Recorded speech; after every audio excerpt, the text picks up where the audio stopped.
Hoy estamos en el tercer día de la novena. Poco a poco, desde el inicio, cuando apenas estas imágenes las poníamos al inicio del pesebre, han hecho ya un pequeño recorrido que los lleva hasta estar aquí. Hemos querido hacerlo de esta manera para tener también nosotros esa semblanza, esa semejanza de poco a poco el recorrido que interiormente vamos haciendo. En el primer día de la novena teníamos el Verbo Eterno presente allí en la eterna morada, sabiendo que el ser humano había caído bajo el peso del pecado. Así, Dios Padre que crea, pide autorización a su criatura. Ahora en María era potestativo poder decir que no quería aceptar esa obra para la que fue elegida, o podía decir que sí. En el libre uso del libre albedrío, ella se define a sí misma como la esclava del Señor. Sin hacer más preguntas, simplemente se somete a la voluntad del Padre. Y es así como la segunda persona de la Santísima Trinidad viene a empezar a formarse dentro de ella. Si nos detenemos a pensar en María, es increíble pensar que ella no le importó lo que pudiera pensar José, no le importó lo que pudiera decir la sociedad, que bien podría coger y apedrearla por impura. A ella únicamente le preocupaba seguir la voluntad de Dios. Si nos detenemos a pensar en José, cuando él supo que María estaba embarazada, en lugar de hacer escándalos, decidió repudiarla en secreto. Sin embargo, fue dócil a la enseñanza del ángel que le decía que lo que en ella se gestaba era fruto del Espíritu Santo. Y así se quedó con María, como ese compañero idóneo.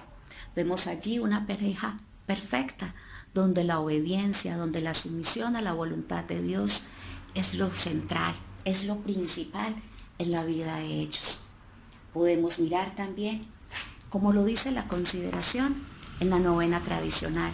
Hoy es el día para pensar en el divino niño que empieza a formarse en ella, en ese cuerpo perfecto, pero que aún así, pequeñito, empieza a crecer en ella, y pensamos que por esa sangre que va ahí está precisamente el precio de nuestra salvación. Su sangre preciosa que ahorita empieza a recorrer sus venas es la sangre que luego será derramada y traerá para nosotros una vez más ese estado de gracia que habíamos perdido, y volveremos a ser herederos de la vida eterna en el paraíso.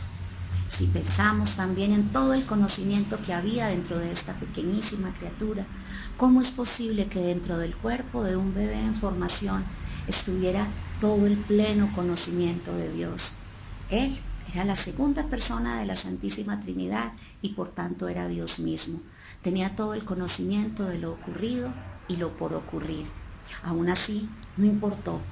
Quiso tomar esa forma, quiso hacer parte también de nuestras enfermedades, de nuestros sufrimientos, de todas nuestras inquietudes, porque sabía que iba a venir al mundo y que iba a pasar por grandes periodos de humillación, por grandes situaciones difíciles, pero quería vivirlas todas para podernos enseñar cómo relacionarnos con Dios, cómo llevar una vida de gracia.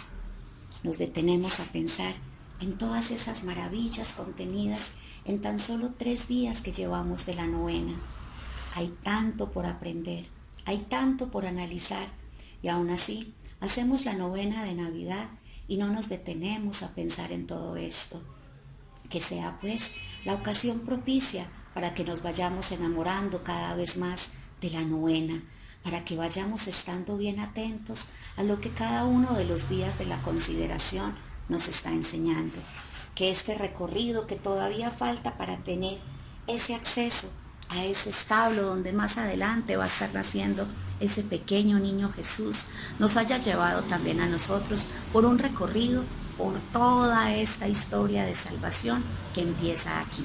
Que el Señor y la Santísima Virgen los acompañen, los bendigan, y que sigamos disfrutando cada día de esta maravillosa novena de Navidad, que no es otra cosa que la historia de nuestra salvación.